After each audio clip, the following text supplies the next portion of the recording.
ಓಯ್! ಹ?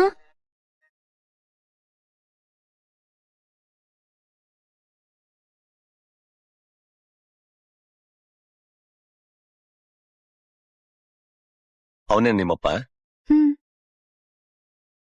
ತೆಂಗಿನಕಾಯಿ ತಲೆಗೂ ಅವನ್ ತಲೆಗೂ ನಿನಗೂ ಅವನಿಗೂ ಸಂಬಂಧನೇ ಇಲ್ಲ. ಅದ್ ಸರಿ, ಹೆಸರಿಗೆ ಅರ್ಥ ಕೇಳ್ದ್ಯಾ? ಹ್ಮ್. ಏನಂತೆ? ಕನ್ನಡದಲ್ಲಿ ಹೇಳೋ ಅಥವಾ ಸಂಸ್ಕೃತದಲ್ಲಿ ಹೇಳೋ? ಅದು ಬೇರೆ ಇದೆಯಾ? ಕನ್ನಡದಲ್ಲಿ ಹೇಳು. ಇತ್ ಮನೇಲೂ ಹೋದ್ ಮನೇಲೂ ಒಳ್ಳೆ ಮಕ್ಳಾಗಿರ್ತಾರಂತೆ. ಕಟ್ಕೊಂಡವ್ರ ಮನ್ಸಿಗೆ ಇಷ್ಟ ಆಗೋ ಹಾಗೆ ನಡ್ಕೋತಾರಂತೆ. ಸ್ವಲ್ಪ ಹೊತ್ತು ಕಣ್ಮುಚ್ಚಿ ವರುಣ ದೇವ್ರನ್ ಬೇಡ್ಕೊಂಡ್ರೆ ಮಳೆನೇ ಝಳಝಳ ಅಂತ ಸುರಿಯತ್ತಂತೆ. ಆಮೇಲೆ ಮರ್ತೋಯ್ತು. ಹಾ, ಕೋಪ ಏನಾದ್ರೂ ಬಂದು ಮರಾನ್ ನೋಡಿದ್ರೆ ಅದೂನು ಬೂದಿ ಆಗ್ಬಿಡತ್ತಂತೆ. ಹಾ, ಸರಿಯಾದ ಹೆಸರು ಇಟ್ಟಿದ್ದಾರೆ. ಅದ್ ಸರಿ, ಮಧ್ಯದಲ್ಲಿ ಎರಡು ಹೆಸರು ಹೇಳಿದೆಯಲ್ಲ, ಅದು ಯಾವೆರಡ್ ಹೆಸರು? ಅದೇನು ಇದ್ ಮನೆ ಹೋದ್ ಮನೆ?